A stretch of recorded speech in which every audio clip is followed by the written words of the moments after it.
Hi there, vinyl community. Elliot here, Lazy Dogs Records, and I've done the 2023 tag.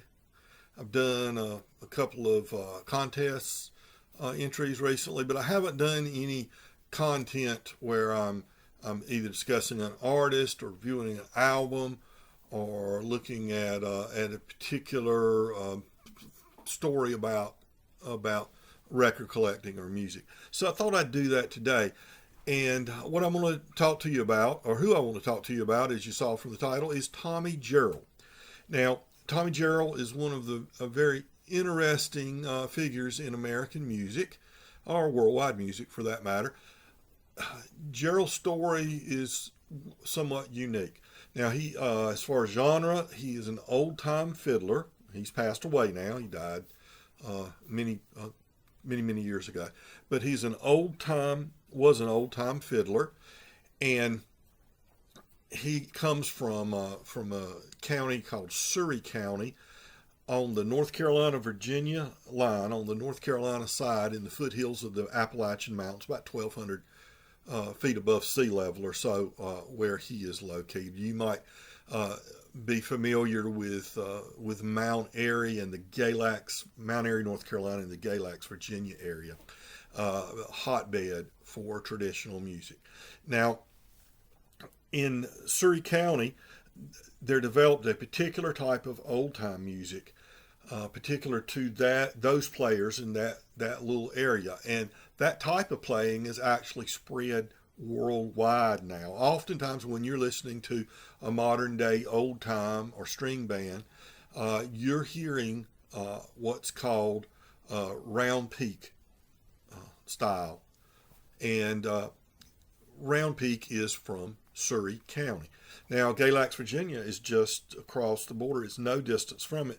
But if you go to Galax, they're banjo players, they're fiddlers, they're guitarists, they're singers.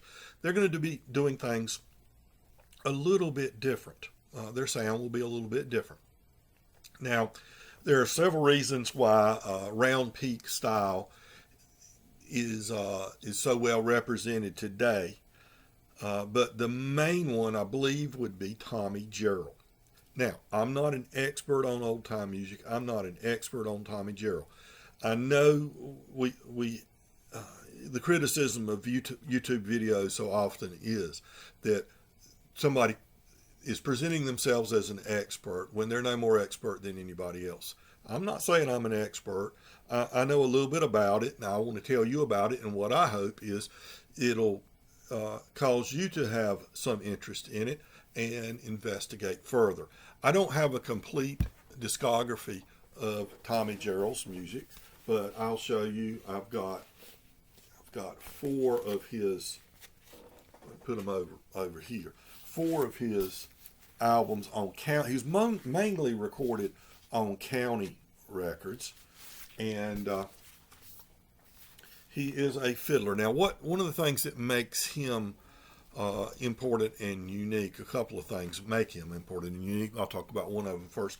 First of all, as was and still is tradition in that region, it's generational. Families play music. Before, when there was no television and radio, then how did people entertain themselves? Well, they pulled the furniture up against the wall of the living room or in the kitchen, and they got together and they played music and they danced and had a good time. And even once radio started, many families continued to do that, and then the same thing with television. But Tommy Jarrell's family, he learned the fiddle and the banjo, and they play a frailing or clawhammer type banjo in this old time music, not to be confused with bluegrass. He learned from his father and his neighbors, people like that, and he played throughout his childhood, adolescence, and into adulthood. But as the expectations of adulthood, he had, young people call it adulting now, like there's an option. Well, there's no option. You got to start acting like an adult. You got when you get married and start having children, you've got to be an adult. So he didn't have time to play much music for a long time, for about 40 years. He worked for the North Carolina Highway Department, and he worked for about 40 years. He retired at age 66, and when he did, he got back out his banjo and his fiddle, and he started playing again. And what makes this unique or important is that what the result of that is when he starts playing around 1967 again. Now, I'm sure he was playing all along a little bit at home, a few minutes at night, but, just not, it wasn't a priority for many, many years. He didn't play out or anything.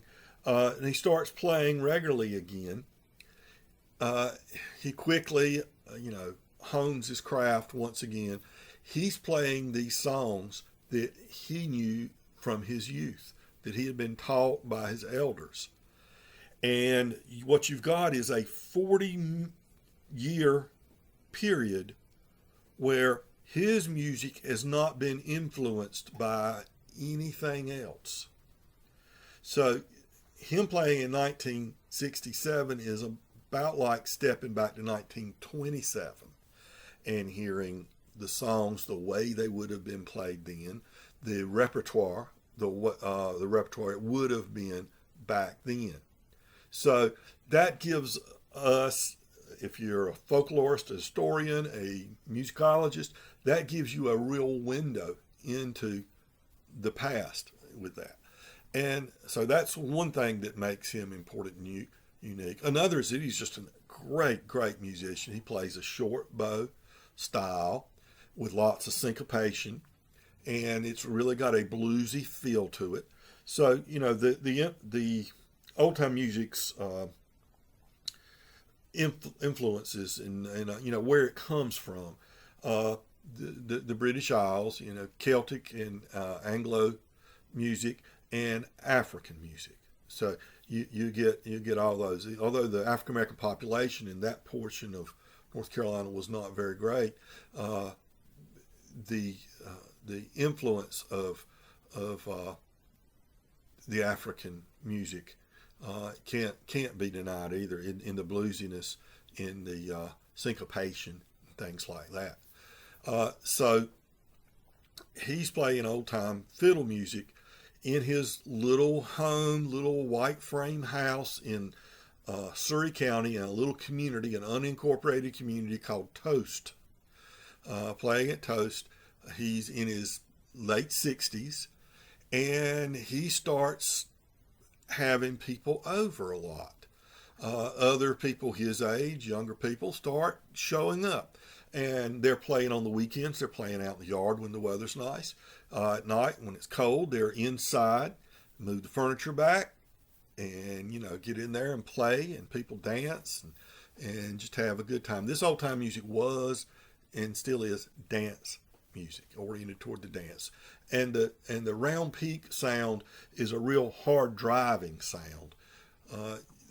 One round peak performer I was listening to talk a while back was saying, in Galax, they're maybe a little more precise. They're a little more melodic.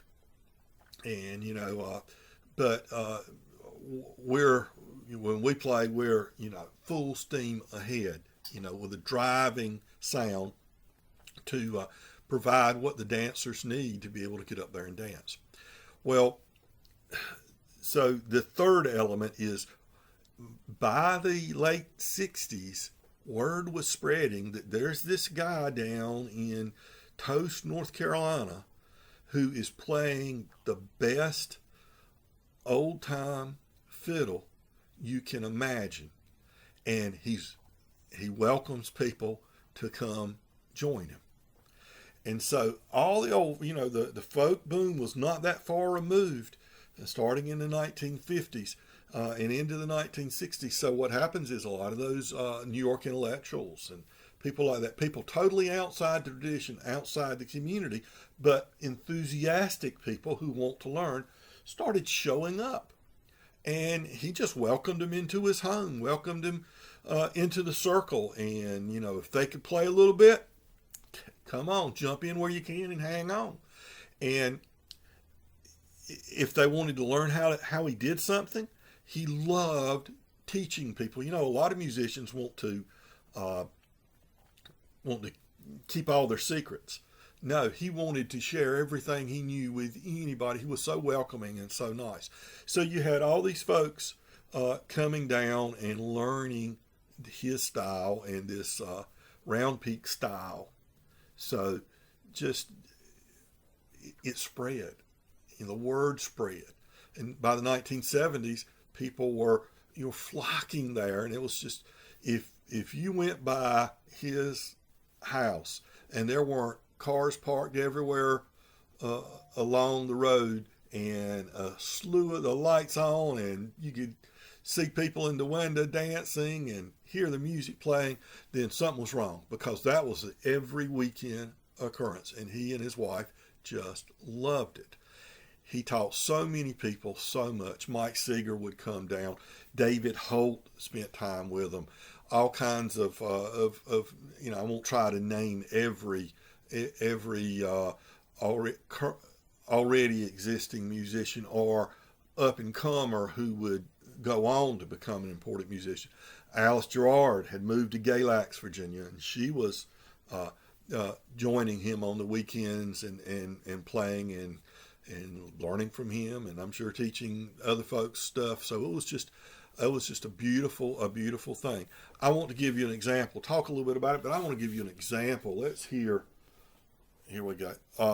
From this album now, County Records is the record label that all of my records come from. He did one on Folkways, or at least one on Folkways, and there are a few other records. There's stuff out there. It's not well. Some of it can be real expensive because there weren't that many of them pressed. But if you be on the lookout, you might be able to find some. This is County 723. Back home in the Blue Ridge. I think this is from about 1970. Fred Cochran, Tommy Jarrell, and Oscar Jenkins. Now, I'm going to play you maybe one of his one of the songs most associated with Tommy Jarrell. It's him on the fiddle and singing, and it's Fred Cochran and Oscar Jenkins playing the banjo. Now, the banjo in the round peak tradition is a little bit different than the banjo. A lot of drop thumb, a lot of emphasis on the drop thumb playing. So here is Breaking Up Christmas.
Now, Sail Away Ladies, this Tommy Jarrell Old Time Fiddle tunes, County, this is County 756.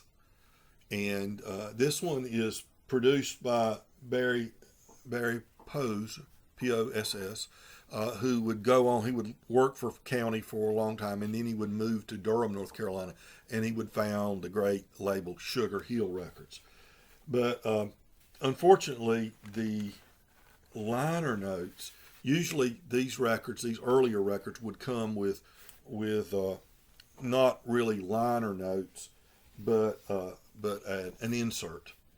And for instance, on this one, you've got an insert like this. It's folded, so it's got front, back, and 2 pages inside, telling you about the tunes and the players and things like that. But the insert for this one, when I got this record, I found it at Flipper's Warehouse. It wasn't included in there. So this is one he learned from his father, called Rochester Scootashay, or Walking in the Parlor. He introduces it, and he says, one person called it this. Other people that he knew played it, called it something else. But here's another example of music. This will go way back to the early 1900s. Here's a tune my daddy called Rochester Shaughnessy. Charlie Lowe and some more musicians called it Walking in the Parlor. So I don't know which one's right.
This is another one of the records. Tommy Jarrell, Picking on Tommy's Porch with Chester McMillan and Andy Cohen. Chester McMillan is obviously, he's going to be playing the guitar on this one. Now, there wasn't guitar on some of the others we've listened to. We're not going to listen to a track from this one, but just another example. And Andy Cohen on the banjo. And, of course, Tommy Jarrell is primarily playing fiddle. He also plays the banjo sometime, though. But this is County 778. And, the theme that is very, very appropriate. Picking on Tommy's Porch. And I don't know exactly what year this came out. But this is kind of a slicker jacket and everything. And it's from County Records, was originally in New York and then relocated closer to the music they were recording and pressing. Moved to Floyd, Virginia. County Records. So this is in Floyd, Virginia. So this was probably 1977, 78, somewhere in there. And then, and then the last one I'll show you, and I'll play you a tune from this. This is County 791. Now, what year was this? Is 78. And this is $7.91, and this was came out in 1986. And this is right before he passed away. Rainbow Signs. And I like this. This is a good picture of him. Such a nice and warm human being. Such a kind man. Tommy Jarrell, and we'll listen to the title of the album is Rainbow Sign, and I've got a little murder ballad. You know, you can't listen to this type of music without having at least a few murder ballads in it. This is Little Sadie.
All right, so there's a little more music from the great fiddler, Tommy Jarrell. As I say, I'm no expert at his music, his discography, but I just wanted to share a little bit that I knew about him with you. One of the people that make music that great, give us that great sense of community. That music is universal, and I think Tommy Jarrell is a great example of that. You've seen a few of the records, all the records I have by Tommy Jarrell, and you've heard a little bit about him, and you've gotten a chance to listen to a few of his tunes. I hope you got something out of this, and I enjoy sharing things like this. But I'll just urge all of you, just be kind to your neighbors, people, because we're all neighbors.